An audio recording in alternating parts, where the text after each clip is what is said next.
Ce soir, on va commencer La forêt des disparus de Olivier Ball. À mes amis, sœurs et frères de cœur, ma communauté. Prologue. Paul. 11 mai 2011. Ce soir, le monde a sombré dans le chaos. Des dizaines de personnes m'encerclent. Certaines portent des cagoules, d'autres des masques avec des gueules d'animaux. Il y en a partout. Redwoods a changé de visage. La petite bourgade, habituellement si paisible, n'existe plus. Elle a revêtu une parure de ténèbres. C'est le carnaval des ombres, la nuit des crânes. Comme si tout ce qui avait été retenu durant toutes ces années finissait enfin par jaillir. En progressant vers le centre, le long de la promenade d'Elder Beach Drive, je croise un long défilé de voitures. Ça klaxonne dans tous les sens. Des jeunes grimpent sur les capots, se suspendent de portières. D'autres, torse nus, se sont peints en charbon d'étranges symboles sur le corps. Tous hurlent, imitant des cris d'animaux, bouteilles d'alcool à la main. Ici et là, quelques types plus âgés brandissent leurs fusils de chasse et tirent en l'air, parfois même tout en conduisant. Les rares policiers présents dépassés n'osent pas intervenir. Collés les uns aux autres, ils restent dans un coin, un peu en retrait. Ils le sentent. Il y a trop d'alcool versé. Ça risquerait de déraper. À l'inverse, d'autres ne se privent pas d'attiser le feu et de se ruer aux premières loges. Les équipes de télévision slaloment ainsi entre les passants, courent d'un groupe à l'autre, brandissant leurs micros.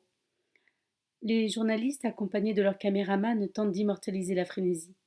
Ils se préparent pour le direct, juste le temps de passer la langue sur leurs dents éclatantes, de lisser leurs chevelures gominées. Et ça tourne. Je sais ce qu'ils doivent avoir en tête. J'étais comme eux, dans une autre vie. Un village en quête de vengeance, un meurtrier en cavale. J'imagine déjà les gros titres. Tout est réuni pour qu'ils fassent le reportage de leur carrière. Ils attendent, espèrent secrètement que ça va dégénérer. Ça se hâte. Ça passe le micro d'un jeune à l'autre pour leur poser la même question.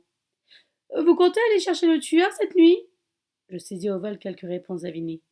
On va l'avoir, salopard, et il va payer. Il se passera pas la soirée. On est chez nous ici. Connais pas la forêt comme nous autres. Tout autour de moi, dans la foule compacte, il n'y a que ces masques effrayants. Des cagoules rapiécées, mais aussi des déguisements bricolés à partir de branches, de cordages, de feuillages. Enfin, il y a ceux qui ont acheté, à l'entrée de la ville, sur des étals de fortune installés à la va-vite, des crânes d'animaux pour dissimuler leur visage. Je crois reconnaître ici une tête de cerf. Plus loin, d'ours. Moi-même, je n'ai eu d'autre choix que de trouver de quoi me fondre dans la masse. Plutôt, après être parvenu à m'extirper de cette maudite forêt, en arrivant aux premières habitations de Redwoods, je suis tombée sur ce garçon qui jouait devant lui avec un crâne de coyote que lui avait sans doute offert son père. Lorsque je lui ai pris, il s'est mis à hurler, mais j'étais déjà loin. Je l'ai passé sur mon visage, j'ai serré le cordage autour de ma tête. Manque de chance, le crâne est trop petit. Ne couvre pas totalement ma face, mais ça fait l'affaire. Je sais ce que je risque à être là, en cet instant. J'aurais dû m'enfuir, bien entendu, quand j'en avais l'occasion. Je tiens plus du dernier des crétins que du bon samaritain, mais on ne se refait pas. Et elle a besoin de moi. Je passe devant un réverbère sur lequel a été placardée une affiche, comme il y en a tant d'autres aux quatre coins de la ville. Sur celle-ci, ma photo s'étale, avec en dessous ces quelques mots. Recherché, Paul Green. Forte récompense. Je suis leur trophée, celui qui espère enfin trouver au terme de cette nuit d'hystérie un dernier sacrifié. Le sang aura coulé. La forêt sera rassasiée. Tout le monde pourra leur reprendre sa vie bien tranquille. Ça grouille, ça boit et ça s'esclaffe. Ça se prépare, ça se met en jambes. Car la fête n'a qu'un avant-goût. Tous ces types n'attendent qu'une chose, qu'enfin commence la traque. Ils comptent les minutes avant de rouler à tombeaux ouverts jusqu'à la forêt, armer leurs fusils, lâcher les chiens et partir à ma recherche. Car ce soir, le gibier, c'est moi. Première partie, dans la forêt sans fin. Si tu quittes Redwoods, tu erreras, perdu pour toujours, disparu, dans la forêt sans fin. Comptine de Redwoods, premier couplet, vers 1940. Chapitre 1. Émilie Bennett, 14 avril 2011. Où suis-je? Pourquoi n'y vois-je rien? C'est le noir le plus total. Je cligne des yeux. Ai-je eu un accident? Comment me suis-je retrouvée ici? J'ai si froid. Je me touche le corps. C'est bien ce que je pensais. Je suis totalement nue. Reste calme, Émilie. Il doit y avoir une explication. Je laisse courir ma main droite autour de moi. Le sol rocheux et glacé. Il y a une odeur d'humidité de terre et une autre, un peu plus acide, comme du soufre. Suis-je dans une cave? Une grotte? Une mine peut-être? Mais laquelle? Des milliers de souterrains ont été creusés à travers l'Oregon au cours de la ruée vers l'or, à partir de 1850. La plupart ont été condamnés. Je le sais, car en commençant ma randonnée il y a 3 jours, j'ai été surprise de voir autant de panneaux de mise en garde en bordure de forêt. Ne tentez jamais d'entrer dans une mine abandonnée. Danger de mort. Je me redresse péniblement. Alors que mon corps est encore engourdi, je m'aperçois que quelque chose est attaché à ma main gauche. Je vérifie, à tâtons. On a accroché un objet à ma main, serré avec du ruban adhésif. C'est du plastique, de forme rectangulaire. Là, au bout de mes doigts, il y a un bouton. À cet instant, un crissement aigu retentit. Il vient du fond de l'endroit où je me trouve. Mais putain, je n'y vois rien! Et ce silence. Mon cœur martèle ma poitrine. Je tente de retrouver ma respiration. Comment suis-je arrivée là? Mes derniers souvenirs sont confus.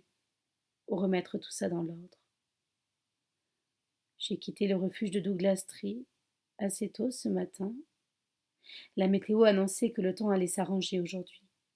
Après 2 jours de marche sous la pluie, c'était une bonne nouvelle. Je comptais en profiter pour avaler un maximum de kilomètres. J'avais passé la nuit seule. Normal en cette saison. Les randonneurs ne sont pas légion. La veille, tandis que le poêle rouillé du refuge crépitait, j'avais hésité à appeler ma mère de mon téléphone portable. Pour une fois que j'avais un peu de réseau, au cœur de cette forêt, mais je ne l'ai pas fait. Qu'est-ce que ça aurait changé? Elle s'en foutait, elle comme tous les autres, de ce que je faisais. C'était d'ailleurs la raison pour laquelle je m'étais décidée à mettre les voiles 1 an plus tôt. D'un état à l'autre, d'un petit boulot à l'autre, 2 semaines ici, 1 mois là, toujours plus loin. Et mes randonnées pour faire le vide. À 7 heures du matin, j'ai donc quitté le refuge, puis emprunté le sentier de Miner's Trail, qui remonte plein nord. Le chemin grimpait doucement au milieu de jeunes séquoias. Une brume légère transformait les premiers rayons du soleil en lames d'or. Mes narines étaient chargées de l'odeur de la forêt qui s'éveillait. Je me sentais bien, en forme. Ma foulée était rythmée. C'est là que j'ai vu le type, en contrebas, à une vingtaine de mètres. Il était accoudé à une passerelle qui franchissait un ruisseau. Il m'a expliqué qu'il faisait sa balade matinale, qu'il était du coin. Il était à la fois avenant et un peu bizarre.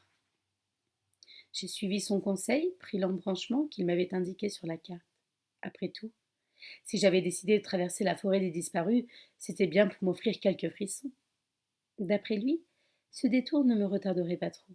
J'ai progressé encore une bonne demi-heure, jusqu'à entendre le bruit d'une cascade, pas loin. J'ai fait une petite pause. Et c'est là que c'est arrivé.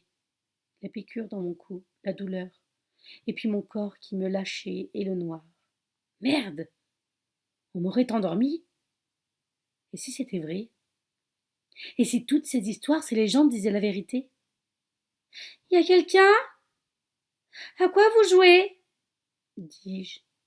Si seulement j'avais mes affaires, mon couteau. Je sens une présence là, à quelques mètres, un souffle lourd. Alors que je tente de reculer, un cri terrible me pétrifie, un hurlement de rage et de désespoir. Je devrais me lever, tenter de fuir, courir malgré les ténèbres. Mais je m'effondre. Mes jambes ne me portent plus, car je le sais, je vais mourir ici, seule, dans le froid et la nuit. Les histoires étaient donc vraies. Je vais mourir ici, comme tous les autres disparus. Chapitre 2. Lorraine, 15 avril 2011. Ah, ça a toujours été comme ça, la forêt prend et ne rend pas. Jerry avait certainement raison. Lui est comme tous les autres. Je suis la seule finalement à m'entêter encore. Et ça m'a mené où? Voilà 6 ans maintenant que Jerry Mackenzie, le shérif de Redwoods, m'a confié à moi, sa première adjointe, le dossier des disparus. 6 ans passés à explorer la forêt sans relâche, à organiser des battues, à chercher ces jeunes, parfois sans aide, pendant des jours, à emprunter le moindre sentier, à hurler leur nom jusqu'à ne plus avoir de voix. Mais la forêt est trop dense, trop vorace. Il est déjà 17 heures. J'ai promis à John, mon mari, de prendre quelques jours de repos pour souffler un peu. J'ai bien besoin de lever le pied. Jerry m'a assuré qu'il gérerait l'affaire en mon absence. Dans un de ces cartons consacrés aux disparitions, je dépose le dossier de Larry Lewis, disparu en 2008. Il vient se superposer à tous les autres. Tous ces noms que j'ai tellement lus et relus, toutes ces affiches, ces photos que j'ai tant compulsées. Hélène Ramos, Ken Wong, Jerry Stenner et les autres, avalés par la forêt des disparus. Dans quelque temps, on descendra ce carton aux archives et ils rejoindront des dizaines d'autres qui prennent la poussière depuis si longtemps. Redwoods, la forêt des disparus. Je lève les yeux vers la carte encadrée sur le mur de mon bureau. Redwoods, ma ville, ma vie. Son école élémentaire et son collège.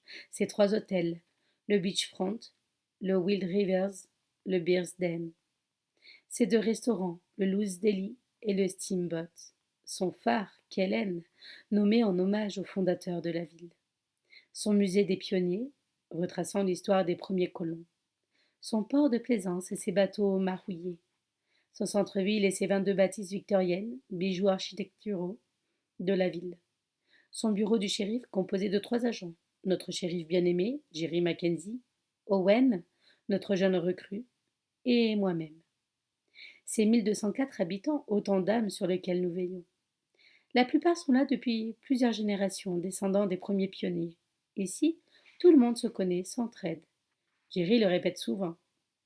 Notre ville, c'est une famille. Même si le reste du monde continue de devenir fou, on sera toujours là les uns pour les autres. Bonsoir Jeanne, merci, c'est gentil. Redwood est une bourgade des plus isolées de tout l'Oregon.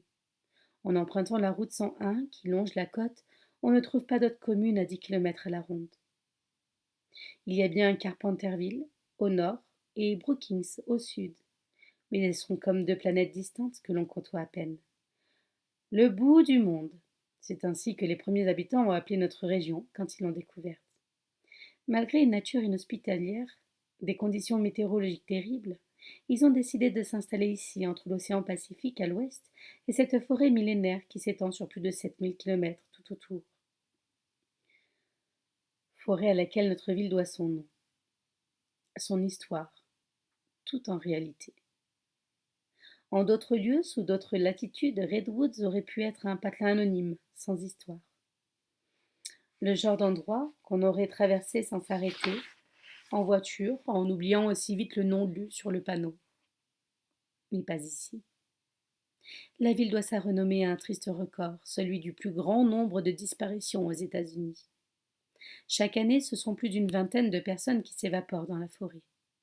C'est toujours la même rengaine. Malgré nos mises en garde, la myriade de panneaux placardés le long de la route, nos laïus répétés aux touristes. Les randonneurs, souvent mal préparés, continuent à se perdre ou à se blesser en explorant la forêt.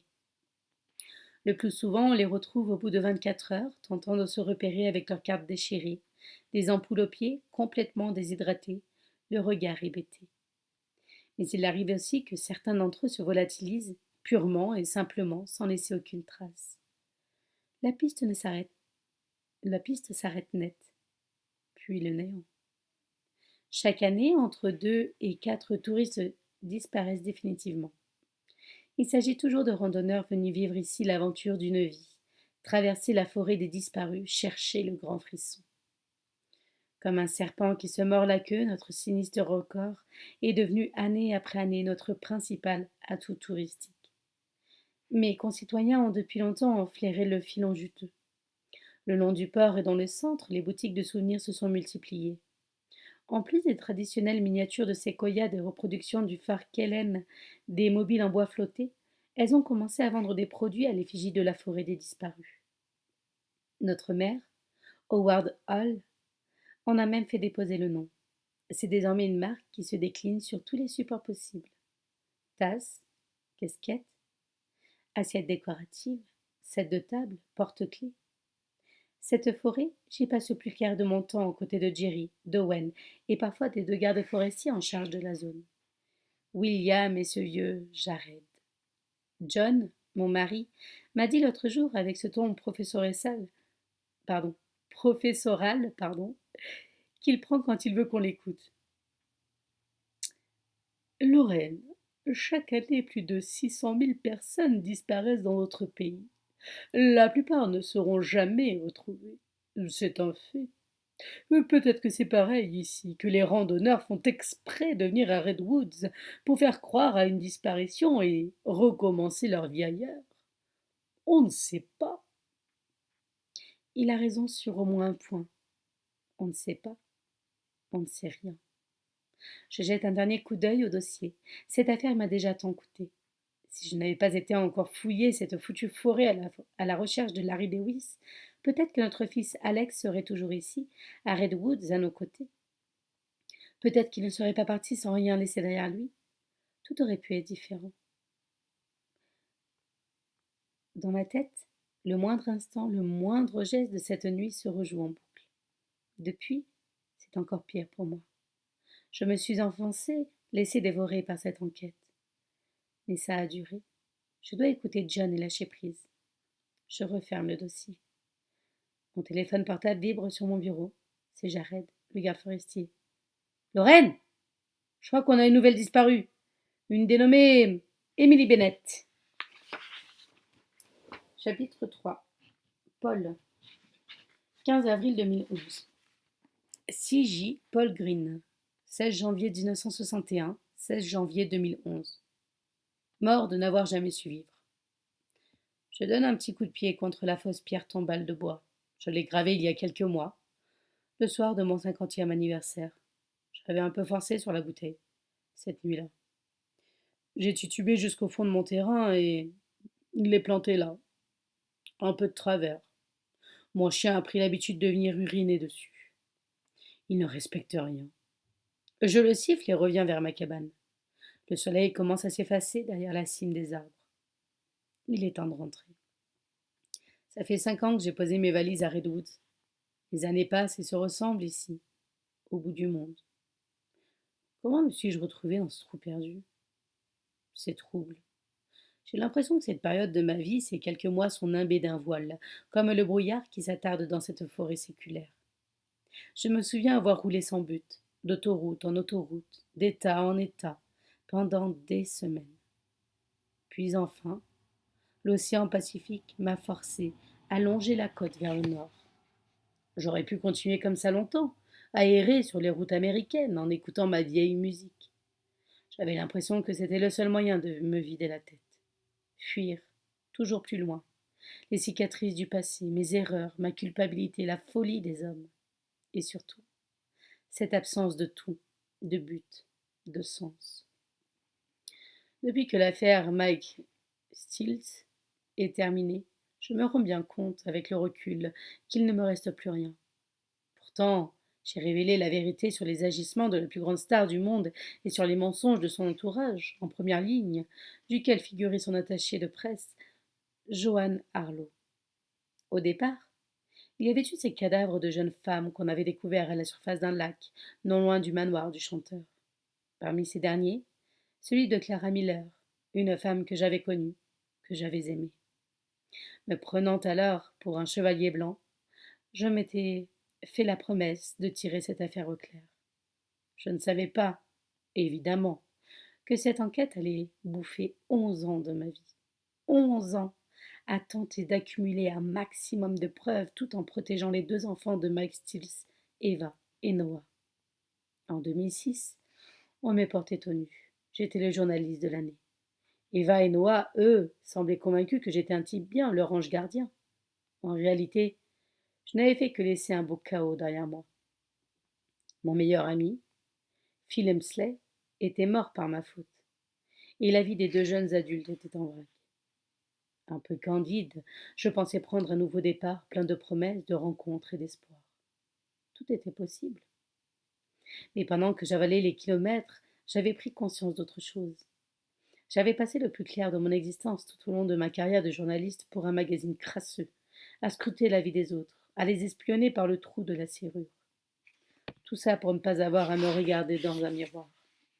À 45 ans, je n'étais qu'une ombre, un voleur de vie. J'avais là, au fond des tripes, un grand vide qui allait bien falloir combler. J'ai traversé tout l'État de Californie, puis l'Oregon. Les villages se faisaient de plus en plus rares, et la trace de l'homme, kilomètre après kilomètre, s'effaçait. La nature, elle, était toujours plus omniprésente, toujours plus sauvage.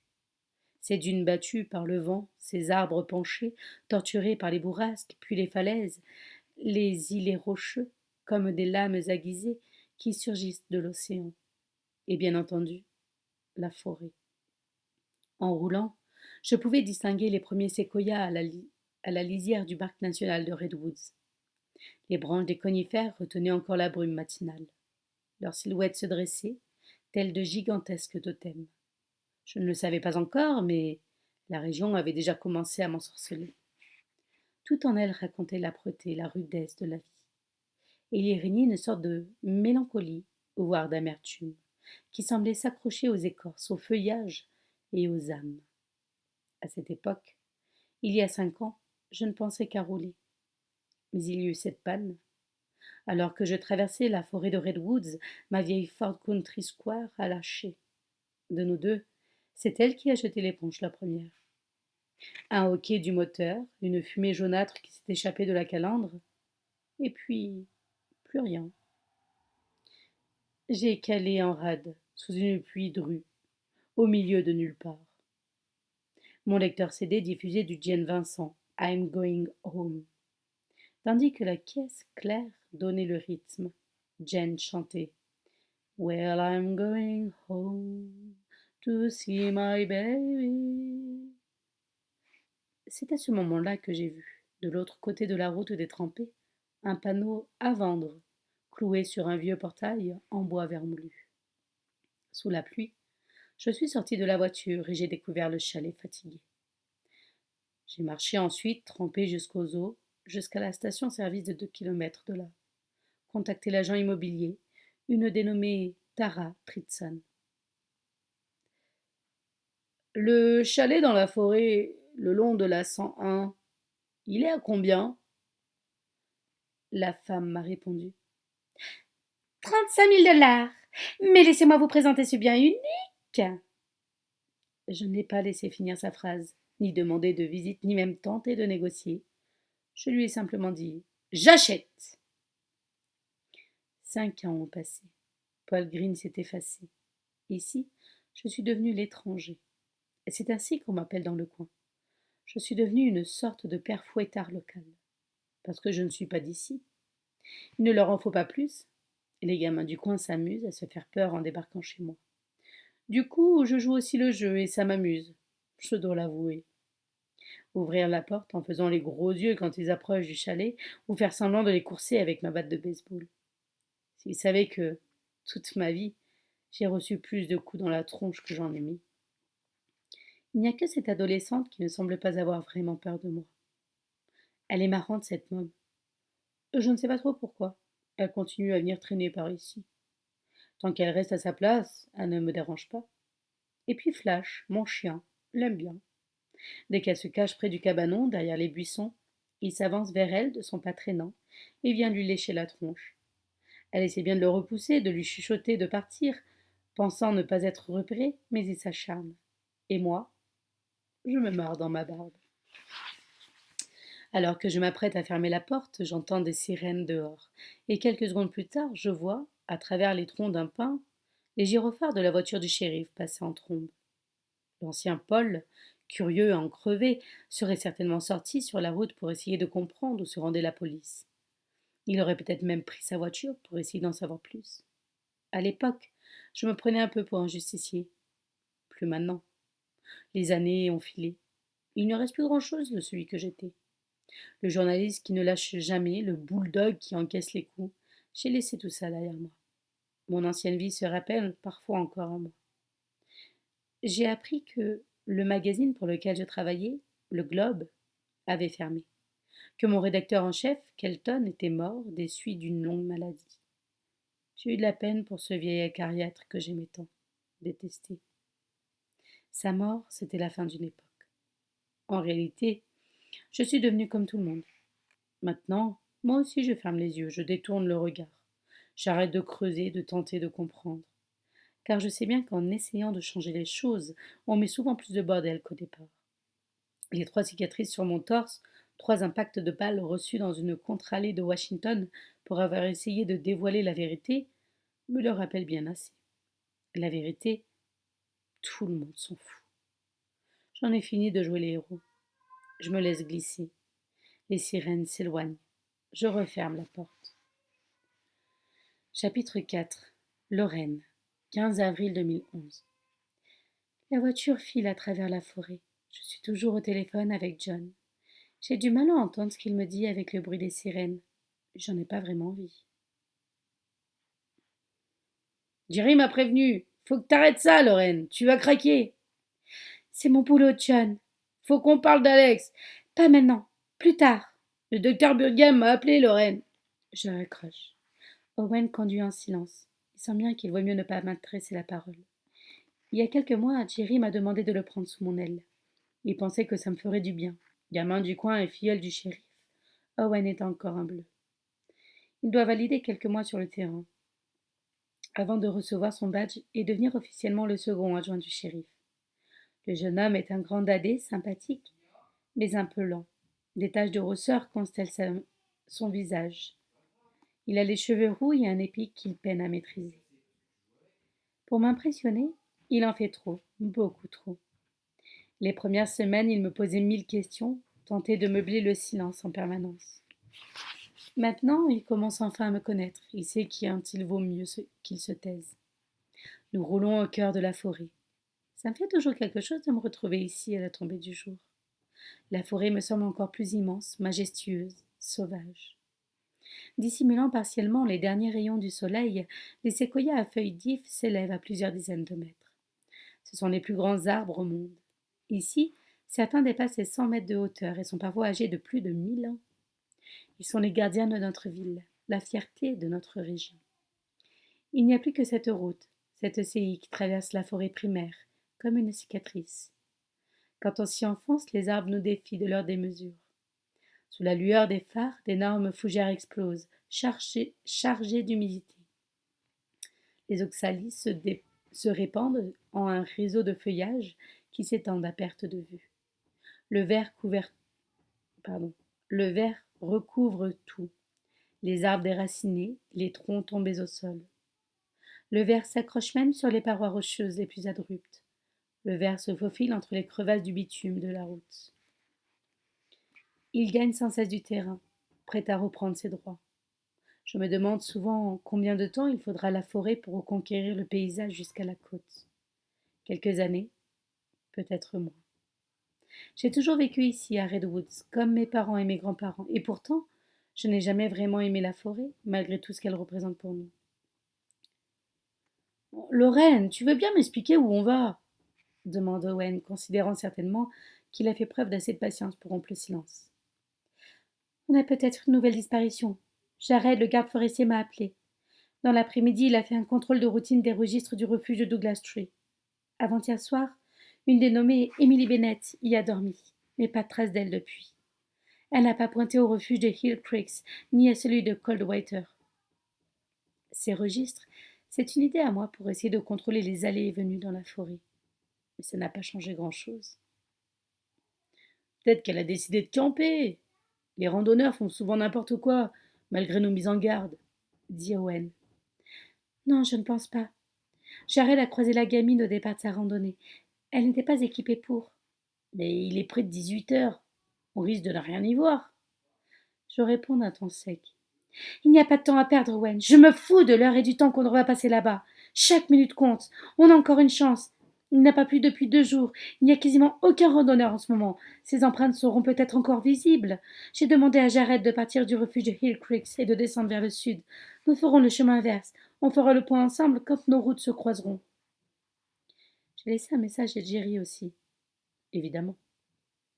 Mais il m'avait prévenu qu'il y avait encore une réunion avec le conseil municipal ce soir, avec le même ordre du jour que depuis des semaines, organiser le 150e de Redwoods, qui aura lieu dans moins d'1 mois.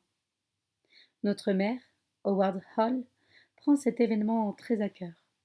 La ville attend un flux massif de touristes le 11 mai. Il y aura une foire, un marché, des concerts. C'est le branle-bas de combat dans Redwoods pour préparer au mieux les célébrations. L'événement le plus important qu'ait connu la ville depuis des lustres, selon Howard. C'est aussi le sujet qui anime toutes les discussions en ce moment. Les commerçants, les habitants, les services municipaux n'ont que ce mot à la bouche. 150 par-ci, 150 par-là. Les disparus semblent bien loin. Mon jeune adjoint garde le 4x4 au bout du chemin qui mène au refuge Douglas Tree. Je prends quelques minutes pour préparer notre parcours de manière un peu mécanique. Ces gestes, je les ai répétés tant de fois. Déplier la carte sur le capot encore chaud du véhicule, tracé avec des feutres de couleurs des différents sentiers qu'aurait pu emprunter la randonneuse et calculer, de tête, en fonction d'une allure moyenne de marche, le périmètre où elle pourrait se retrouver. Entourer la zone. Commencer déjà à anticiper les battues qui seront organisées par la suite avec les bénévoles de la ville. Demander, comme à chaque fois parce que c'est la procédure, au comté du Curie qu'il nous envoie des renforts. Pas un hélicoptère. Il ne servirait à rien, la canopée n'étant, depuis le ciel, qu'un océan de végétation impénétrable, des hommes. Voilà ce qu'il nous faudrait. Et savoir pertinemment que personne ne viendra. Penser, enfin, à prévenir la famille de la disparue. Fermer les yeux et attendre leur réaction à l'annonce. Y aura-t-il cette fois un long silence, des cris ou des pleurs? Tout cela est si habituel, et pourtant toujours aussi intolérable. Nous marchons depuis plus d'1 heure maintenant le long de Miner's Trail, guidés par les faisceaux lumineux de nos lampes. À intervalles réguliers, j'indique à Owen les empreintes de pas laissées au sol. La plupart ont déjà été effacées, recouvertes par les feuilles, la terre et l'humidité. Mais ici et là, on parvient encore à distinguer quelques marques de semelles, du 37 ou du 38, des chaussures de randonnée. Ça doit être elle. Je suis les empreintes, le corps un peu courbé en avant. Nous traversons des passerelles qui serpentent entre les troncs des séquoias. Sur quelques lattes détrempées, il y a des petits dépôts de terre, sans doute détachés des crampons de chaussures de marche. Elle est passée par là. Owen, lui, n'a pas encore l'œil. Il manque de concentration. De mon côté, il m'a fallu du temps pour apprendre à reconnaître les signes, évaluer le poids d'un individu en fonction de l'empattement d'une semaine d'orne à bout en analysant sa forme et l'espacement entre les pas, savoir si la personne marchait lentement ou courait. Malgré moi, je suis devenue une vraie pisteuse. À une intersection, juste après une longue passerelle surplombant un cours d'eau, je remarque quelques marques de piétinement, comme si elle avait hésité. Puis finalement, ses empreintes semblent partir vers le sentier de droite, celui descendant vers la cuvette de Caldron Falls. Pourquoi diable prendre ce chemin? En partant dans cette direction, Emily Bennett s'est complètement éloignée de la côte et du circuit de randonnée recommandé et s'est enfoncée dans la forêt. Il n'y a rien par là. Et pourtant, ça ne fait aucun doute, c'est bien la route qu'elle a prise. Nous marchons encore une vingtaine de minutes. Je sais qu'on devrait faire demi-tour, qu'il est trop tard pour poursuivre les recherches, surtout quand on est aussi mal équipé. Owen ne dit rien, mais il frissonne. La température a chuté. Le jeune homme a remonté la fermeture éclair de sa veste et garde sa main libre plantée dans sa poche. À un endroit où le sentier fait un coude, sous la lumière de ma lampe torche, le sol est étonnamment propre, débarrassé sur quelques mètres des habituelles aiguilles de pin, feuilles, branchages. Cette zone me semble trop lisse. J'ai déjà remarqué ça sur d'autres disparitions, comme si on avait cherché à effacer des traces. Est-ce que je déraille? Est-ce que je m'imagine des choses? Il y a un souci, Owen. La piste s'arrête. Il n'y a plus de traces. Bah, peut-être que Bennett a quitté le sentier et qu'elle a décidé de continuer en passant par la forêt. Peu probable. La forêt est trop dense par ici. Progresser au milieu de ces buissons, serait compliquée. Elle aurait pris un temps fou. Et une attaque de prédateur qui lui aurait fait peur? Ou un lynx ou un ours? Je n'y crois pas.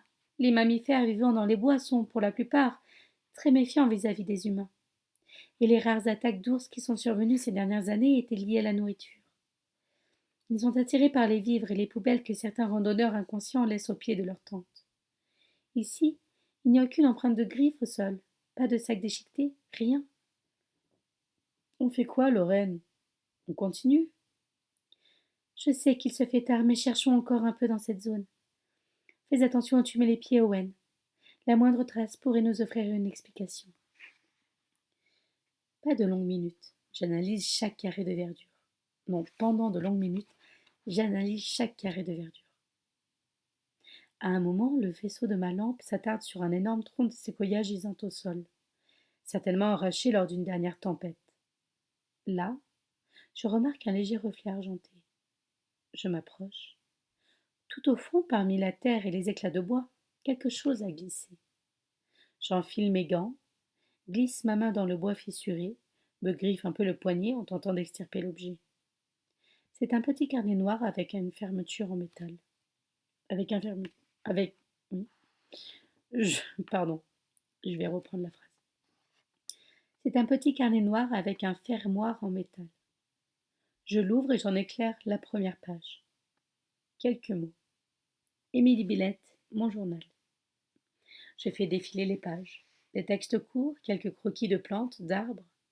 J'arrive aux dernières notes inscrites. Les pages ont été jaunies par l'humidité à l'intérieur de l'arbre. L'encre a un peu coulé mais reste heureusement lisible. Je lis le dernier paragraphe. Ce matin, j'ai croisé un gars du coin à proximité d'une petite épicerie où je m'étais arrêtée faire quelques courses. Bon, un type étrange mais plutôt sympa. Il m'a parlé de l'histoire de la forêt et d'un endroit qu'il fallait absolument que je visite, l'ancienne colonie de Redwood. Un village abandonné génial, d'après lui, pour des photos souvenirs. Il m'en a indiqué l'emplacement sur ma carte. J'ai décidé de changer mon itinéraire pour y jeter un coup d'œil. Comment son carnet s'est-il retrouvé ici? Plus étrange encore. Le village effondré? Pourquoi diable irait-elle là-bas? Quel habitant du coin serait assez fou pour l'y envoyer? Je me redresse et me retourne vers mon adjoint. Owen, on a une piste. Chapitre 5, Charlie. 15 avril 2011. L'étranger. C'est mon seul espoir. Je cours à perdre haleine à travers la forêt. Son chalet n'est plus très loin. J'ai la tête qui tourne. À un moment, je glisse dans une flaque de boue, mais me relève aussitôt. Un craquement derrière moi. Est-ce que c'est lui? Est-il encore à ma recherche? Je m'arrête un peu pour souffler. Retire mon sac à dos, le fouille pour trouver ma gourde. Je tombe sur l'un des polaroïdes que j'ai pris plus tôt. L'observe quelques secondes, malgré l'obscurité. On voit distinctement sa silhouette près du grand séquoia. L'homme rouge. J'ai si mal au bras.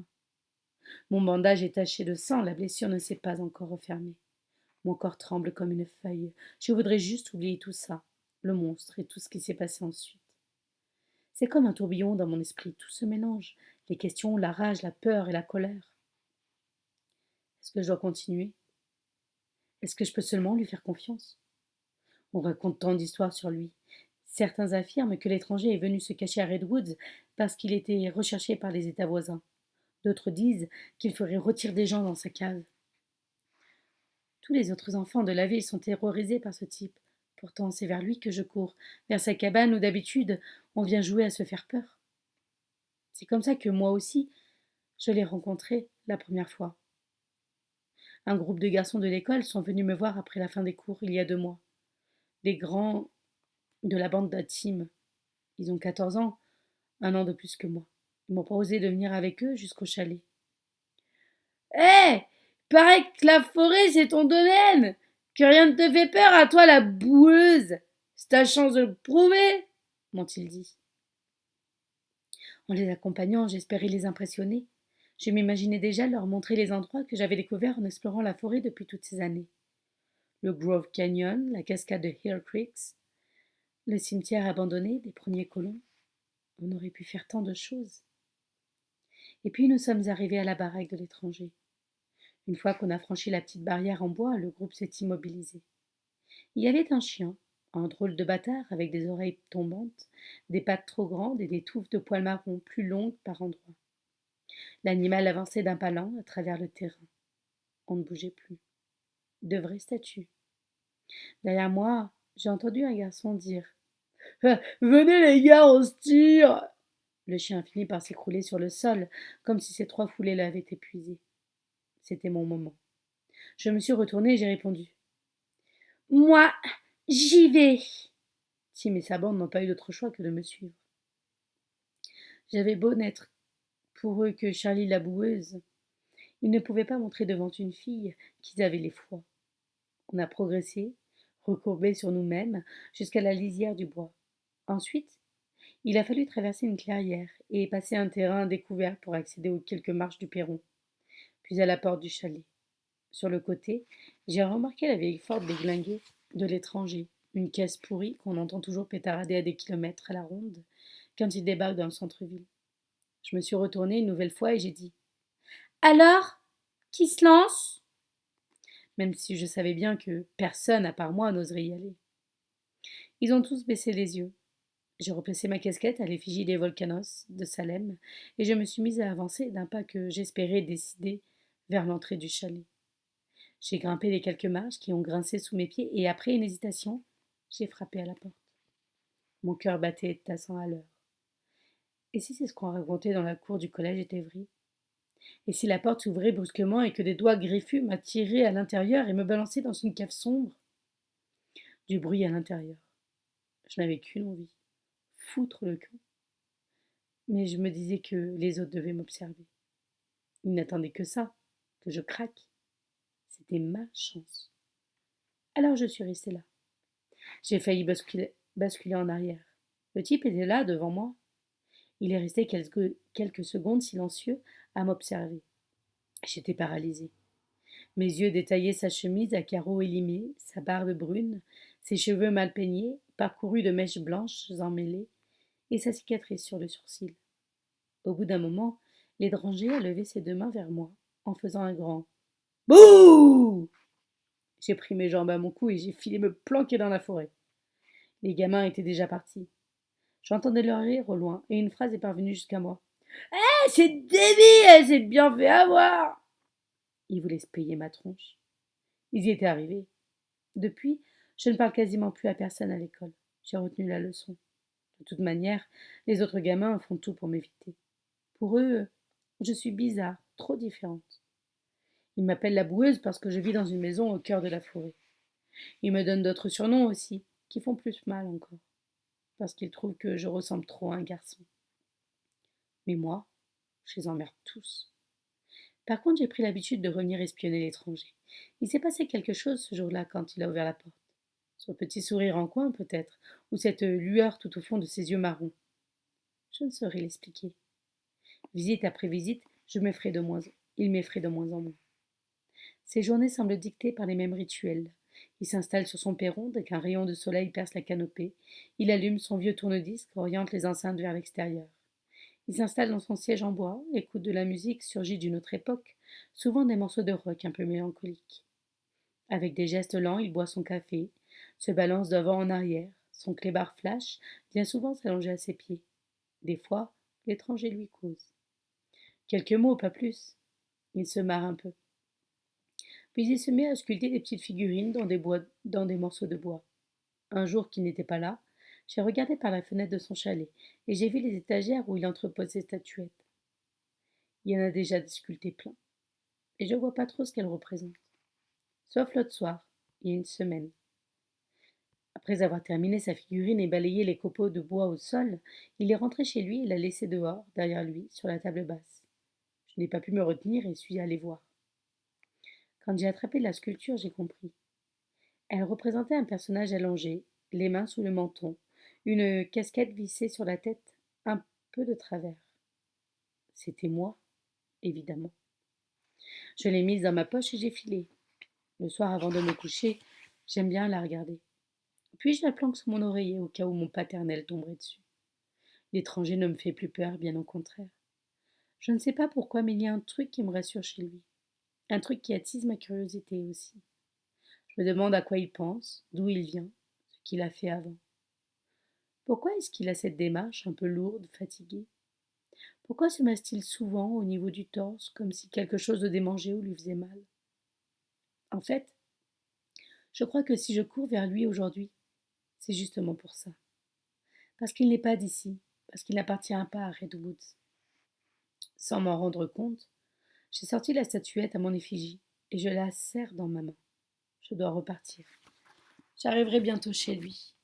Il faut qu'il accepte de m'aider. Sinon, l'homme rouge me retrouvera.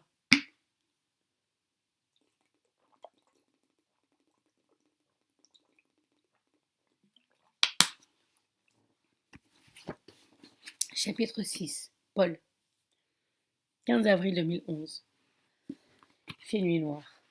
J'ouvre une grosse conserve de meatballs, la vide dans une casserole et la fais chauffer sur la plaque à gaz dans le minuscule coin cuisine du chalet.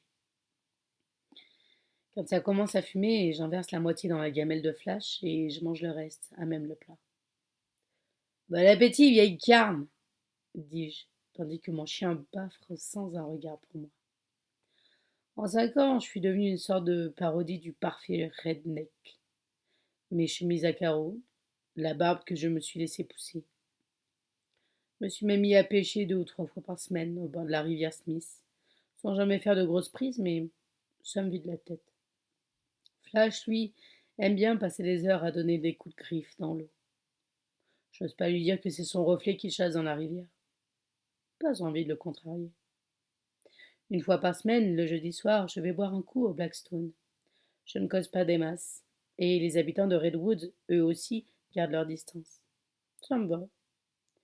Il y a bien cette fille, la barmaid, Kathleen, alias Kate, qui, derrière sa voix cassée, ses airs un peu durs, ses gestes secs, cache quelque chose de touchant. Elle est toujours gentille avec moi, prend de mes nouvelles. Elle m'appelle Paul le trappeur. Je sens bien qu'elle se fout gentiment de moi. Pour elle, je coche toutes les cases, réponds à tous les clichés du citadin qui vient se mettre au vert. En même temps, elle n'a pas complètement tort. Je pourrais peut-être tenter d'aller plus loin avec elle, l'inviter un jour à dîner quelque part, mais je ne sais pas. Rester en marge, ça me convient très bien. C'est pour ça que je ne suis pas si mal ici à Redwoods. On me fout la paix. Je finis mon assiette, dépose la casserole dans l'évier, remplie à ras-bord de vaisselle sale. Je nettoierai plus tard. Par terre, Flash étire ses longues pattes et lâche un P. Je lui hurle dessus. Ah, ça pourrait te retenir quand même! On sort à peine de table! Il me jauge de son œil éteint, se retourne, l'air de rien. Je n'ai décidément aucune autorité sur ce chien. Et lui non plus, je ne l'avais pas prévu. Un matin, quelques mois après avoir emménagé, j'ai remarqué du mouvement dans les buissons. Au départ, j'étais un peu terrorisée. Je savais qu'il y avait pas mal de bestioles sauvages dans le bois. J'ai attrapé une batte de baseball et me suis approchée. Les fourrés remuaient. Et là, alors que je m'apprêtais à frapper, je l'ai vu sortir. Il était couvert de boue et, sans même s'arrêter devant moi, il est monté sur le perron et s'est allongé au soleil. Depuis, je n'ai jamais osé le mettre dehors. Ce clébard passe son temps en branle furax, mais, au fond, je l'aime bien. Il me tient compagnie. Il se fout de tout, tout le temps, et je l'admire un peu pour ça. Les premiers temps, j'ai bien essayé de le dresser, de lui apprendre à aller chercher la balle, à se coucher, à s'asseoir, ou ne serait-ce que donner la patte. Mais rien à faire. Aujourd'hui, si je réussis à lui faire lever le museau, c'est déjà une victoire. J'attrape un magazine au titre évocateur. La pêche en eau vive en toute simplicité. Je ne désespère pas. Je finirai bien par ramener autre chose que des branches et des poissons microscopiques. Ce n'est certainement pas avec ce que je pêche que je pourrai me refaire. Un de ces jours, il faudrait bien que je me trouve une vraie occupation, que je fasse rentrer un peu d'argent. Les économies que j'ai pu faire grâce aux articles sur l'affaire Mike Stills sont quasiment épuisées. Et ensuite, on verra bien. Je me sers un fond de whisky et m'allonge sur mon lit. Une journée de plus pour Paul. Du bruit sur le perron. On frappe à la porte. Je me lève d'un bond. Encore des gamins à cette heure-ci. En général, ils ne viennent pas m'emmerder après la tombée de la nuit. Ça frappe de nouveau, plus fort cette fois. Flash lève un œil morne vers moi. Oui, c'est bon, j'y vais. Au pire, la batte est là, dans l'entrée. Qui est là? Ouvrez-moi, s'il vous plaît, répond une voix fragile, étranglée par la peur. J'entr'ouvre la porte. Devant moi, recroquevillée sur elle-même, la môme avec sa casquette. Celle qui passe son temps à m'espionner. Sa veste en jean est déchirée. Son pantalon est couvert de boue et de feuilles. Elle s'est griffée la joue et ses mains sont en sang. Qu'est-ce que tu veux? J'ai besoin d'aide, je vous en prie, je peux entrer. Elle avance sa basket usée sur les grosses lattes du parquet. J'hésite. Son pied, qui a déjà franchi le seuil, me fait l'effet d'une menace. Personne ne doit passer cette barrière invisible. Personne n'entre dans ma vie. Flash s'est levé et renifle la môme. Elle jette des regards apeurés vers l'extérieur. Dans un grognement, je me pousse et la laisse pénétrer dans le chalet. Raconte-moi ce qui t'est arrivé. T'as eu un accident? Non, je ne peux rien vous dire. J'ai juste besoin de me cacher un peu chez vous, le temps de réfléchir. Écoute, petite, je suis désolée, mais tu vois comme je vis, je n'ai pas de place. Puis je te connais même pas. Tes parents vont certainement s'inquiéter pour toi. Je peux les appeler si tu veux. Donne-moi leur numéro. Non, surtout pas. On ne peut pas prévenir mon père. Personne ne doit savoir que je suis ici. Je pointe du doigt sa veste déchirée. C'est ton père qui t'a fait ça? Elle hoche la tête de gauche à droite. Va falloir que tu me parles, la môme, si tu comptes rester chez moi. Elle se passe les mains sur son visage, luisant de larmes. Je ne peux pas, je vous jure, c'est pour vous que je fais ça. Vous ne pouvez rien savoir. Ça vous mettrait en danger. Je voudrais juste me reposer un peu. J'ai eu si peur. Elle m'attrape le poignet et serre fort. Vous voulez bien fermer la porte, s'il vous plaît? Il va me chercher. Je m'exécute et ferme le verrou. Mais de qui parles-tu? Laissez-moi juste quelques heures et je vous fiche la paix. Vous n'entendrez plus jamais parler de moi, je vous le jure. On peut au moins prévenir la police, non? Le shérif te protégera mieux que moi. Non, surtout pas, pitié. Ne décrochez pas le téléphone. Elle tend vers moi, ses mains tremblantes. Bon, je te laisse mon lit pour la nuit. Dites, monsieur, vous ne me ferez rien, hein? J'ai déjà mangé un gamin au dîner. J'ai plus très faim. Elle a un mouvement de recul. Pour l'humour, faudra repasser, Paul. Je me sens si rouillée, comme si je ne savais plus comment m'y prendre, parler, communiquer.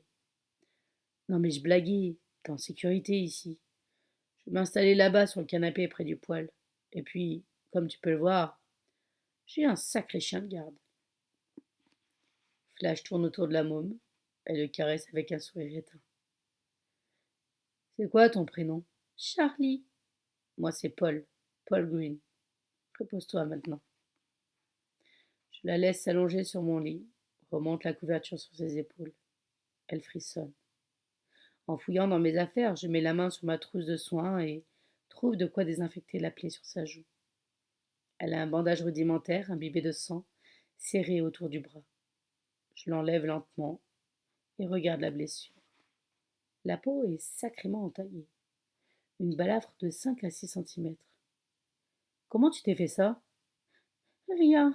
Une branche au bout des ronces. Jamais une branche ne laisserait une telle entaille. Il s'agit plus probablement de la lame d'un couteau. Mais elle n'est pas en état de répondre à une question de plus. Par chance, un pansement de suture adhésive se trouve au fond de la boîte. Je l'applique précautionneusement sur la plaie. J'attrape sa veste, son jean que je nettoie avec un tissu humide et que je fais sécher sur le poêle. À un moment, elle me regarde et me dit, d'une voix faible: Je l'ai toujours su, moi. Su quoi? que vous n'étiez pas un monstre. Elle se retourne dans le lit. J'attends quelques instants, m'approche du téléphone. Je devrais prévenir les autorités. Il ne manquerait plus qu'on m'accuse de kidnapping d'une mineure. Mais elle m'a prévenu. Je repose le combiné et observe la môme. Ce n'est pas une simple fugue. Charlie a vu quelque chose. Quelque chose qui l'a terrifié. Chapitre 7. Lorraine. 15 avril 2011. Il est près de 23 heures. Chaque minute qui passe est une minute de trop. Je le sais.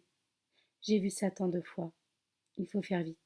Emily Bennett est là, quelque part, et elle a besoin d'aide. Une fois qu'Owen et moi sommes retournés au refuge, j'ai décidé de me rendre seule dans l'ancien Redwoods, le village effondré, en suivant le message laissé par Emily. Le sentier qu'elle empruntait menait droit à la colline abritant les ruines. Peut-être a-t-elle voulu les visiter et s'est-elle blessée là-haut en faisant une mauvaise chute. J'ai récupéré mon véhicule et pris la route. À pied, en pleine nuit, il m'aurait fallu trop de temps. Owen, quant à lui, doit retrouver Jerry pour commencer à organiser les recherches. Le shérif, justement, vient de m'appeler. Jerry est sur le pied de guerre. Malgré l'heure tardive, il est déjà alerté. Les bénévoles ont l'habitude de nous donner un coup de main, et les autorités de l'État. Dès l'aube, ils pensent pouvoir déployer les premières équipes pour commencer les battues en forêt. On a un coup de bol cette fois-ci, Jerry. J'ai retrouvé le carnet de la randonneuse. Elle a dû le perdre ou le laisser tomber. Ça fait tellement longtemps qu'on n'a pas eu une piste comme ça. Normalement, ils ne laissent jamais rien derrière eux. Dans les dernières notes qu'elle a écrites, Bennett disait vouloir se rendre au village effondré. Personne ne va jamais là-bas, Lorraine. C'est bien trop dangereux. Apparemment, un type lui a parlé de l'endroit. Je dois aller jeter un coup d'œil, pas le choix. Tu ne veux pas que je t'accompagne? Tu sais bien que c'est risqué de s'y aventurer seul. Tu ne connais pas bien le coin. On n'a pas le choix, tu as trop de choses à préparer de ton côté. Je ne veux pas qu'on mette toute notre énergie là-dessus si ça ne mène à rien. Bon, je ne te demande pas d'attendre le lever du soleil, je te connais. T'es déjà en route, n'est-ce pas? Oui, chef. Je déteste quand tu m'appelles comme ça. Je sais. Lorraine, fais gaffe à toi. Le terrain est toujours très dangereux dans ce coin-là. Et on dit que l'ancien village est maudit. Je ne crois pas aux superstitions, Jerry. Tu le sais bien. Il marque un temps. Je sais pertinemment de quoi il veut me parler. Je lis en lui comme dans un livre ouvert, après 22 ans passés à bosser ensemble. Lorraine, n'oublie pas surtout ce que je t'ai déjà dit 1 milliard de fois. Oui, je sais, il faut que je garde un peu de recul, que ça ne me bouffe pas. Pas besoin de ton serment, Jerry. Je le connais par cœur. Tu connais mon credo. On fait ce qu'on peut. Je ne le laisse pas finir. Et c'est déjà beaucoup. Tu radotes. Je prends soin de mes agents, c'est tout. Appelle-moi s'il y a le moindre souci. Je garde mon téléphone. Tu veux que je prévienne John que tu vas rentrer tard? Oui, je veux bien, merci. Jerry, bien entendu, est au courant que c'est compliqué en ce moment entre John et moi. Il m'a avoué que mon mari lui avait demandé de me retirer le dossier des disparus il y a quelques semaines. Mais pour le moment, le shérif continue à me soutenir. J'arrive rapidement au sommet de la colline. Sur la gauche, un haut grillage de sécurité a été installé il y a une trentaine d'années pour éviter que les touristes et les habitants ne s'aventurent dans la zone. Dans le halo des phares, les contours anarchiques, des ruines commencent à se dessiner. Une parcelle de 10 hectares a ainsi été sécurisée, totalement interdite d'accès. Elle englobe la majeure partie de la colline, les vestiges du village abandonné, et plus loin, l'ancienne mine hydraulique. Je quitte ma voiture et m'approche des grillages rouillés. Tous les 30 mètres, des panneaux jaunes sont agrafés le long de la grille. Zone interdite, risque d'effondrement, danger de mort. Je passe ma lampe à travers la clôture. Au cœur des ombres, je distingue le clocher penché de l'ancienne église, ainsi que la façade d'un bâtiment en partie écroulé. Ici et là, j'aperçois des gouffres et des failles qui s'enfoncent dans la terre. Le village effondré. Une histoire qu'on connaît tous, à Redwoods, mais qu'on préfère oublier. Pas de commémoration, pas de visite des lieux ni de monuments. Et ça se comprend. On ne peut pas se construire sur un tel drame. Ce qui s'est passé ici est tellement sinistre. Une nuit de novembre, en 1881, le village a été anéanti à la suite d'un terrible affaissement. La colline s'est fissurée, de nombreux gouffres sont apparus, provoquant l'effondrement des habitations. La roche en dessous avait été trop fragilisée par les kilomètres de galeries creusées pour trouver de l'or. Il y a eu une soixantaine de morts cette nuit-là. Pas d'autre choix ensuite que de condamner l'accès aux ruines et de reconstruire un autre village plus bas, près de la côte. Celui qui deviendrait notre actuelle cité. Après les années, on a oublié ces vestiges et les morts qui la hantent encore. Pour les habitants de la nouvelle Redwoods, il fallait aller de l'avant. Il en a toujours été ainsi dans la région. Entre les tempêtes, les tremblements de terre, les incendies, les maladies, les attaques de bêtes sauvages, nous sommes habitués au drame, malgré tout. Le grand portail en fer est fermé par un solide cadenas en acier. Je tire le battant, mais impossible de passer par ici. Quelque chose m'interpelle cependant. Il y a des traces le long de la serrure, le métal semble un peu moins oxydé au niveau du barillet, comme si on l'ouvrait encore fréquemment. Pourtant, à ma connaissance, personne ne vient jamais ici. Peut-être que l'équipe du musée continue à faire quelques recherches. Il faudrait que je me renseigne à l'occasion, que j'essaye d'en discuter avec Meredith, la conservatrice. Mais pour le moment, il y a plus urgent. Retrouver Emily Bennett. Je fais le tour de l'enceinte de l'ancien Redwoods. Dans cette nuit sans lune, on n'y voit qu'à quelques mètres. Je tente de trouver mon chemin jusqu'au sentier de randonnée, endroit par lequel la jeune femme aurait pu arriver ici. J'appelle Émilie, j'appelle encore. Mais ma voix semble étouffée, comme aspirée par la nature environnante. Ici, la végétation est différente de celle du reste de la forêt. On trouve moins de séquoias, uniquement des pins au feuillage dénudé, quelques arbres faméliques dont les branches sont couvertes de mousse tombante, comme si on les avait recouverts de linceul. La forêt elle-même semble imprégnée de la sombre histoire de ces lieux.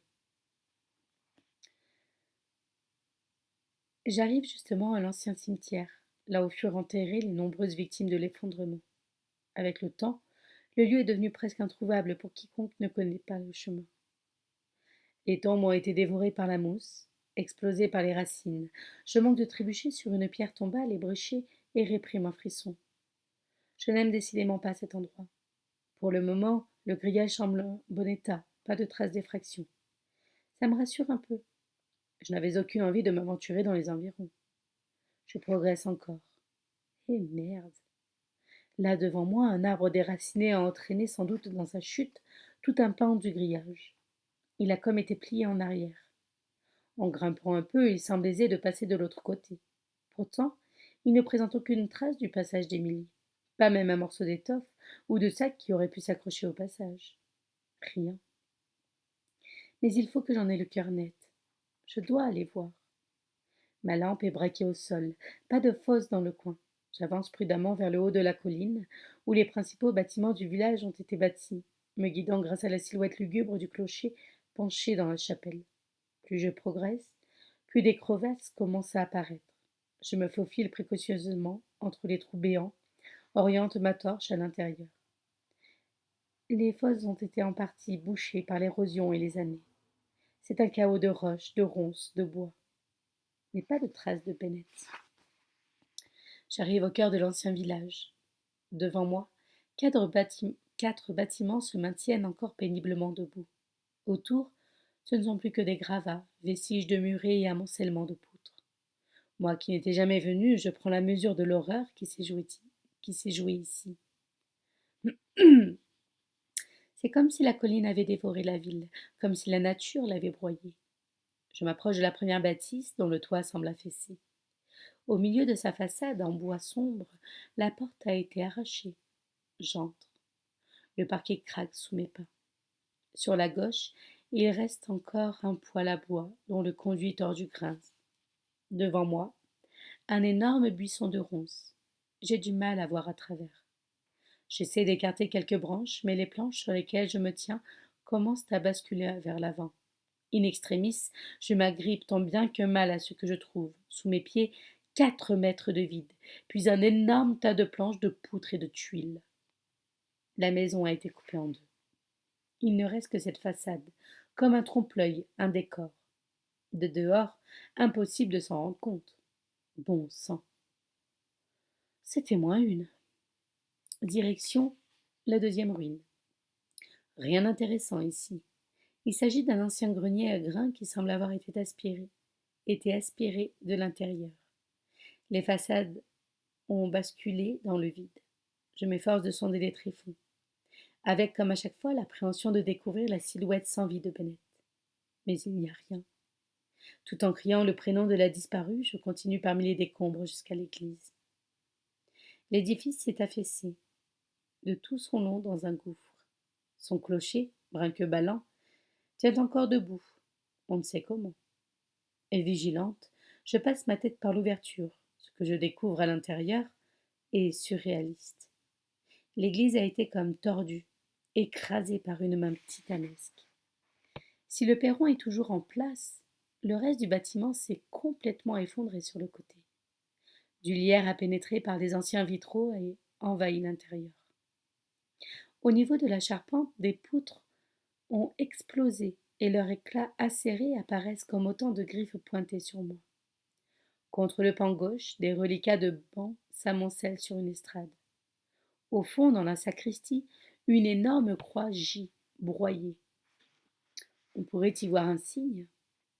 Après ce drame, la religion n'a jamais véritablement retrouvé sa place dans nos terres.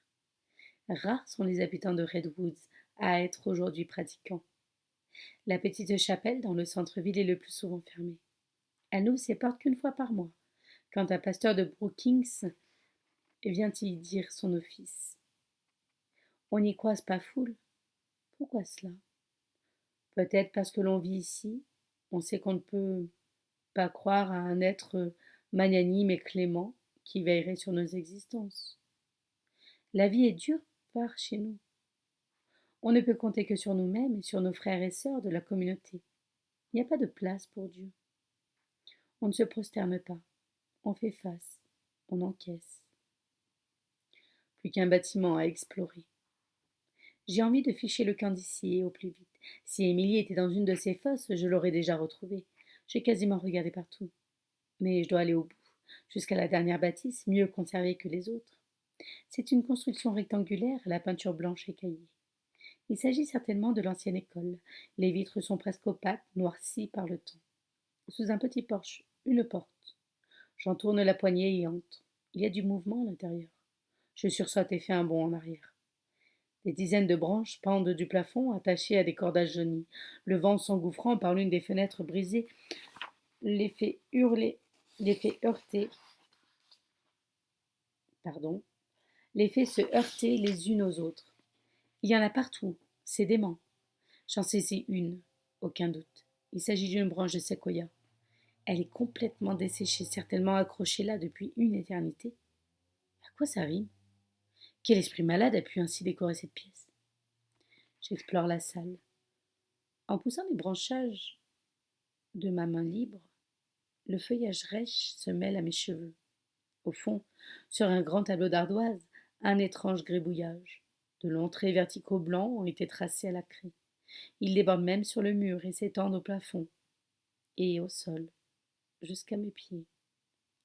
Les lignes se croisent, se chevauchent, comme si quelqu'un avait fait crisser encore et encore un bout de craie sur les murs. J'en prends quelques photos. Le flash vient projeter les ombres démentielles des branches sur le plafond de l'école abandonnée. Qui a pu faire une chose pareille? Un des nombreux illuminés qui vivent dans la région? Un groupe de gamins qui voulaient se faire peur?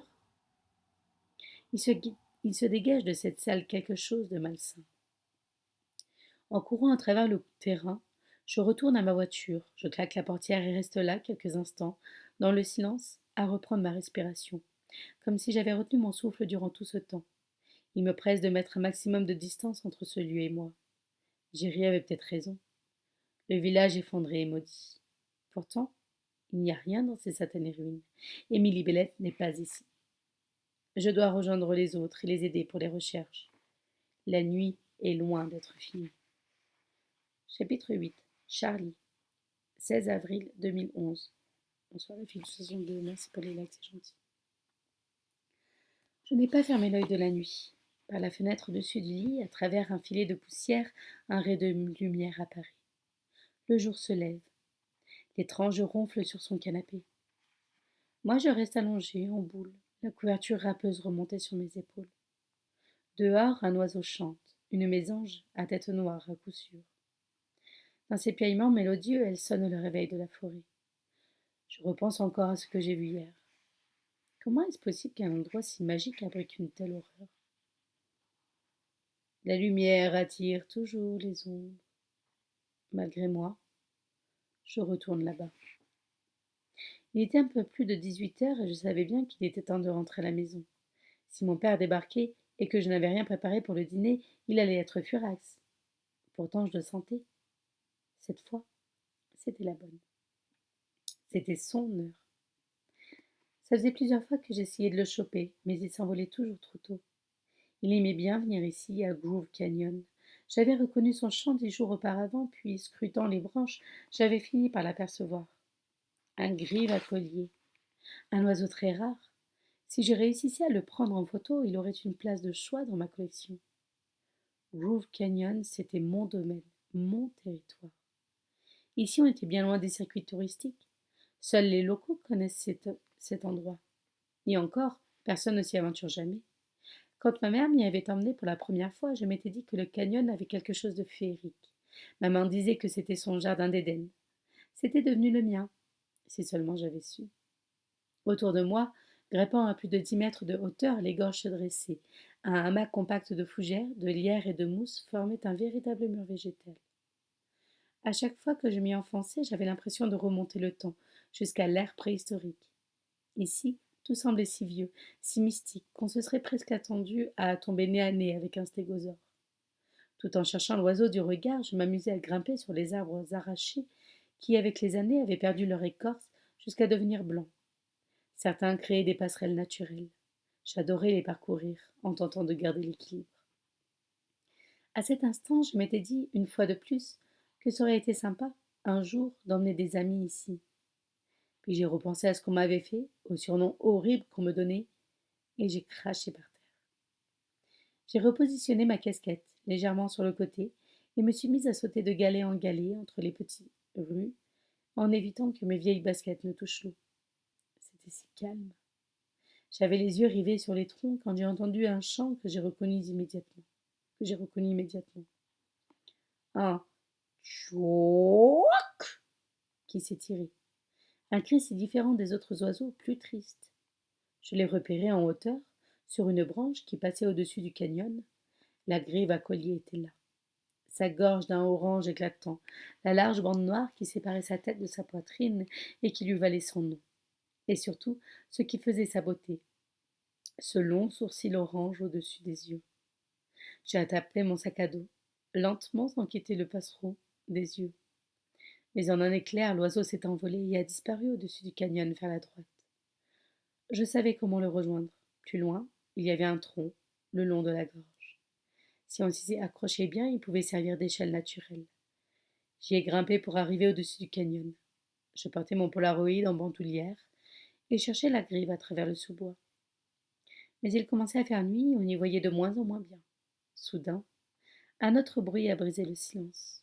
Là-bas, vers cet immense séquoia, un des plus majestueux des environs. Son écorce rouge jurait avec le vert tout autour. Le bruit semblait provenir de l'autre côté de l'arbre, comme si on grattait la terre. Qu'est-ce que ça pouvait être? Un cerf? Un ours? Plus je m'approchais, plus le bruit se faisait lourd, profond. Accroupi, planqué derrière des fougères, j'ai fait le tour de l'arbre centenaire. Au pied de ses racines, il y avait un homme de dos. Il était courbé en avant, il soufflait fort et il murmurait quelque chose. Une sorte de prière qu'il répétait sans cesse. Je n'arrivais qu'à distinguer que la deuxième partie de sa phrase. Protège-nous du mal. Qu'est-ce qu'il faisait là? J'ai eu un picotement dans la nuque. Mes mains se sont mises à trembler. La peur, telle une vague, en montait en moi. Quelque chose cloche, Charlie. Quelque chose cloche, ai-je pensé. L'homme avait le corps à moitié enfoncé dans la terre. Il tenait quelque chose dans ses mains. Un bout de bois. Non. Une pelle. Il creusait un trou. Je me souviens m'être demandé mais pourquoi ici? Pourquoi à cette heure-ci? Je me suis encore avancée, mais une branche a craqué sous mes pas. Alerté, l'homme a regardé autour de lui. Il portait une sorte de cagoule qui dissimulait son visage. Il avait l'air sur le qui-vive, de crainte d'être repéré. Au bout d'un moment, il s'est hissé hors du trou, a saisi un énorme sac empaqueté, puis l'a laissé tomber à l'intérieur. Par réflexe, j'ai empoigné mon Polaroid et je l'ai photographié. Il eût clairement mieux valu que je décarpisse, mais je restais là, à l'observer. La forme du sac, sa taille, les taches noires sur le tissu. 2 mots se sont inscrits dans ma tête. Les disparus. Le premier Polaroid n'avait même pas fini de se développer que je reprenais une autre photo, parce que je sentais qu'il était important que je garde quelque chose, que je fige l'horreur. La deuxième fois, l'homme a entendu le déclencheur. Il s'est retourné, a fouillé la végétation du regard. D'un bond, il a jailli de sa fosse et a fait quelques pas dans ma direction. J'étais terrorisée. Il n'était plus qu'à une dizaine de mètres. J'entendais sa respiration, ses grosses chaussures qui écrasaient les fougères, puis il s'est arrêté net. Il était là, à me fixer d'un œil noir. C'est à ce moment que j'ai vu son masque, parcouru de lignes de sang. Sans un mot, il a porté une main à sa ceinture et en a extrait un long couteau à lame recourbée qu'il a pointé vers moi. Il ne parlait pas, ne bougeait plus. Son silence me terrifiait. J'ai enfourné mon appareil photo et les 2 Polaroids dans mon sac et me suis enfuie. Il ne fallait pas qu'il m'attrape, sinon je finirais moi aussi au fond d'un trou. Je devais me cacher, me mettre vite à l'abri, mais ce n'était que le début. Stop! Je n'en peux plus. Je me redresse sur le lit. Quand maman était malade, vers la fin, mon père avait pris l'habitude de me dire La lumière attire les ombres. Et il avait raison. Je ne retournerai plus jamais à Groove Canyon. J'ai l'impression que j'ai laissé quelque chose là-bas, que ce monstre m'a volé une partie de moi-même. Mais bordel de merde, mais pourquoi est-ce que c'est tombé sur moi? J'ai pas fini en bas. Ah, pardon.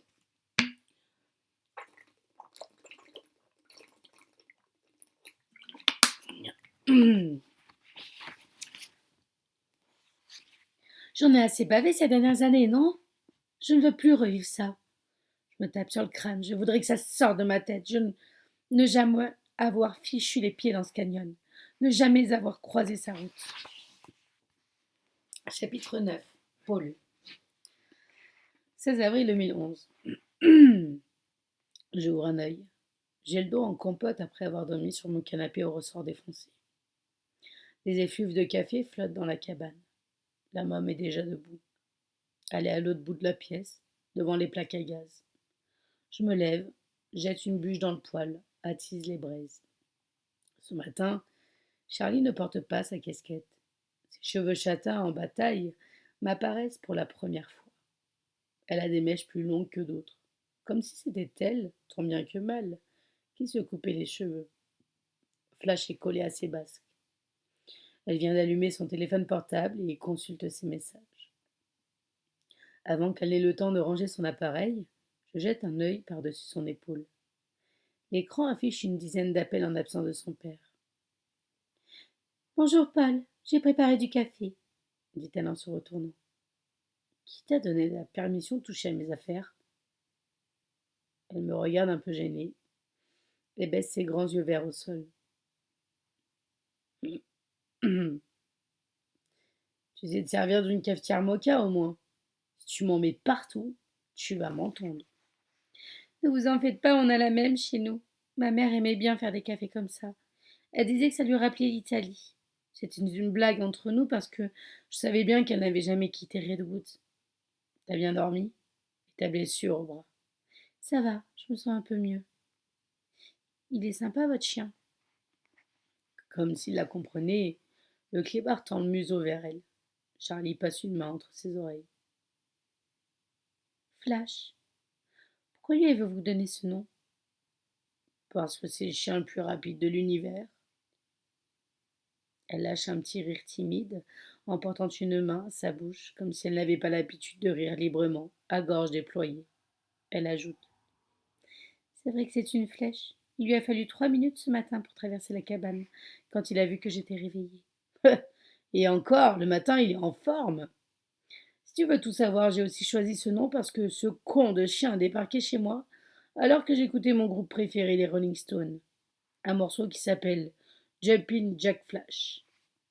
Elle montre du toit les étagères qui couvrent tout un pan du cabanon, remplis des vinyles chinés chez des disquaires et antiquaires de la région. Avant de venir vous enterrer à Redwood, vous faisiez quoi?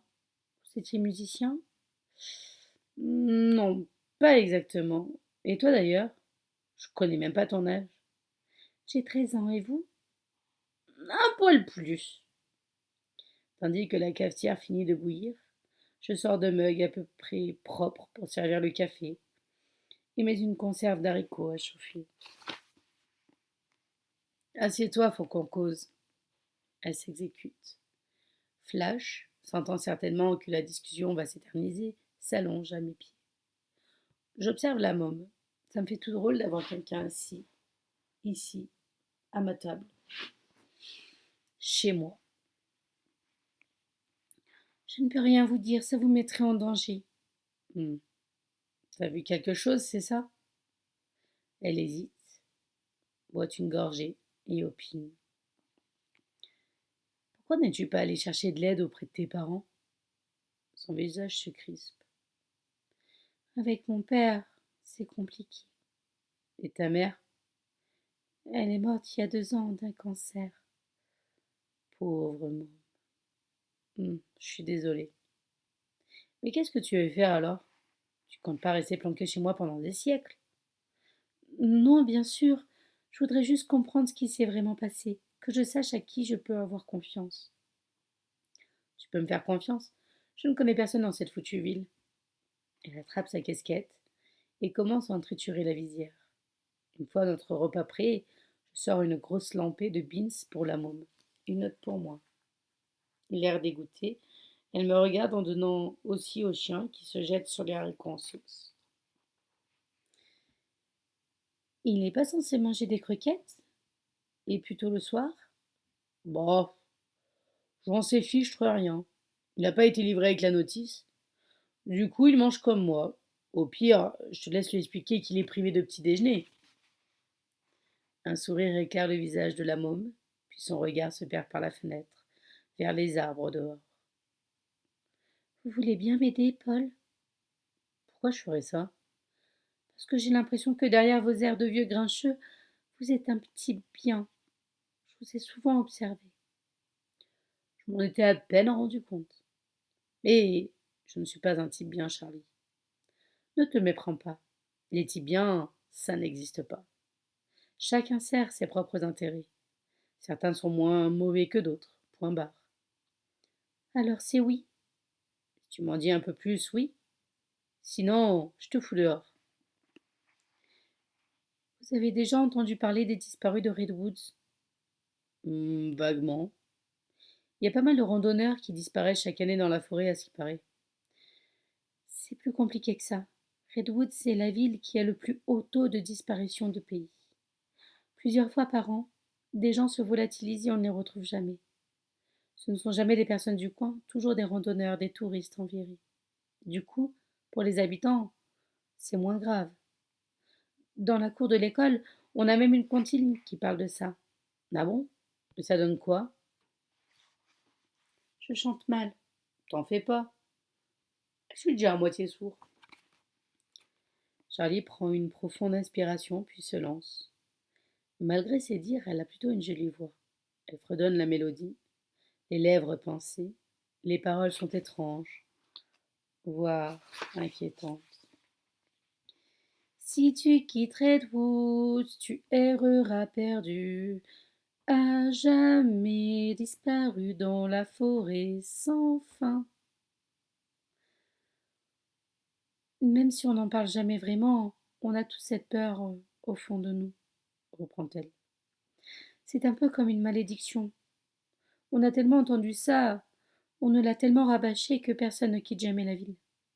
Quand j'étais petite et que je faisais des bêtises, mon père me répétait que si je n'arrêtais pas, la forêt me prendrait comme les disparus. Une véritable superstition locale, quoi. Mais quel rapport avec ce que tu as vu? Je crois que ces disparitions ne sont pas accidentelles. J'ai peur qu'un nouveau randonneur ait disparu récemment. Je voudrais en apprendre plus là-dessus. Ensuite, je vous raconterai, promis. Vous connaissez l'Union Gazette? C'est le journal du coin, une feuille de chou. Un de leurs journalistes, un jeune, couvre l'actualité toute l'année à Redwoods. Un type sympa. Il était venu présenter son métier à l'école l'année dernière. Il s'appelle Alvin quelque chose. Vous pourriez aller le voir peut-être. Tu sais, moi, les journalistes. Je vous remercie pour votre passage. Je vous souhaite une agréable soirée, puis on se retrouve très vite pour la suite. Bisous, bisous.